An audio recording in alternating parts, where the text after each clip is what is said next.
नमस्कार. श्री पंत महाराजांचं चरित्र भाग 32. पंतांना सद्गुरूचा वियोग झाल्यानंतर शाळेतील अभ्यासाबरोबरच संस्कृत भाषेतील अध्यात्म विषयावरील उपनिषदादी ग्रंथ आणि मराठी आणि कन्नड भाषातील संतांचं वाङ्मय यांचा आस्थापूर्वक अभ्यास किंवा अध्ययन करावं लागलं आणि मनन व निधिध्यासन ही सुरू झाले. सद्गुरूनं स्वानुभवयुक्त दिव्य दृष्टी दिलेली असल्यामुळे त्यांना ते अत्यंत सुलभ गेले. कारण पंतांनी म्हटलंय की सद्गुरूस शरण गेल्यानंतर ग्रंथ पहावे तो त्यात आपलाच अनुभव भरलेला दिसतो. गुरुपुत्र रूपी पुरुषव्याघ्रास पाहताच ब्रह्मबोधानं पूर्ण गर्भवती असलेली अर्थात वेद उपनिषद श्रुती नामक धेनू एकदम घाबरून जाऊन बोधरूप गर्भगळित होऊन अर्थरूप गर्भबाहेर टाकते. वेदादी ग्रंथांचा अर्थ गुरुपुत्राला जसा सुगम होतो तसा तो दुसऱ्याला होत नाही. कारण गुरुपुत्राचा स्वतः सिद्ध अनुभवच वेदांचा गूढ अर्थ असतो. गुरुपुत्रास गुरुकृपे बोध सहज असतो. त्याला खटपटी अगर यत्न नकोत. त्याचं अस्तित्व आणि रहाटी बोधरूप आणि स्वानुभवरूप असतात. पंतांनी जरी अध्यात्म विषयावरील ग्रंथ बारकाईनं वाचायला सुरुवात केली तरी त्यांचा विशेष भर स्वानुभवावरच होता. श्रीशैल यात्रेच्या आमिषानं बाळप्पा दृष्टीआड झाल्यापासून सद्गुरू आज्ञा पालन म्हणजे गुरुसेवा हाच पंतांचा स्वधर्म होऊन बसला आणि त्यांच्या जीवनक्रमाची नौका सद्गुरूनं आपल्या आज्ञेनं आखून दिलेल्या मार्गानं त्यांच्या बोध वचनरूपी दीपस्तंभांच्या अनुरोधानं चालू लागले.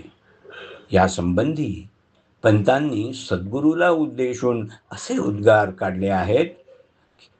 गुरुसेवाच स्वधर्म हा सिद्धांत तू श्रीशैल यात्रेस जाईपर्यंत अंतःकरणी प्रेरलाच नाहीस. तू निघून गेल्यावर मग परमार्थाची किल्ली दाखवलीस म्हणजे स्फुरण मार्गे सुचविले. तसेच खरी गुरुसेवा म्हणजे काय या संबंधी ते म्हणतात. पूर्व सुकृताने सद्गुरु सेवने चूर झाले की त्याचे म्हणजे गुरुपुत्राचे वैभव अवर्णनीय होते. कारण वृद्धी सिद्धी त्यांच्या घरी न बोलावता पाणी वाहून सेवा करतात. वेदशास्त्रांच्या संमतीनं खचित सांगतो की परमार्थ साधनास गुरुसेवेखरीच अन्य उपाय मुळीच नाही. त्या गुरुसेवेची विलक्षण खूण ही की तीमध्ये सेव्य सेवक भाव नसून मी तूपणाचा भाव नसून गुरु शिष्य एकपणे नांदतात. हे वर्म जोपर्यंत हाती आलं नाही तोपर्यंत गुरुपुत्र या नावाला जागाच नाही. ज्याला एकात्मतेचा अनुभव पूर्ण बाळेल त्याच गुरुसेवेची गोडी समजून येईल. ही गोष्ट काही मोठी दुर्घटना नाही. कारण गुरु शिष्य हे एकात्म स्वतः सिद्ध आहेत.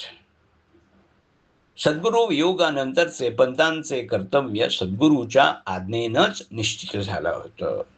प्रापंचिक दृष्ट्या आपला अभ्यासक्रम पुरा करून आणि धाकट्या भावांना सुशिक्षित करून प्रपंचाची त्यावेळची हीन स्थिती त्यांना यथाशक्ती सुधारायची होती व परमार्थदृष्ट्या आपल्या गुरुबंधूंना बोधजागृती देऊन भजनानंदात गुरुप्रेमाचा उपभोग घेत भाविक जिज्ञासू आणि मुमुक्षू यांना अद्वैत बोधामृत पाजून त्यांचे समाधान करायचे होते.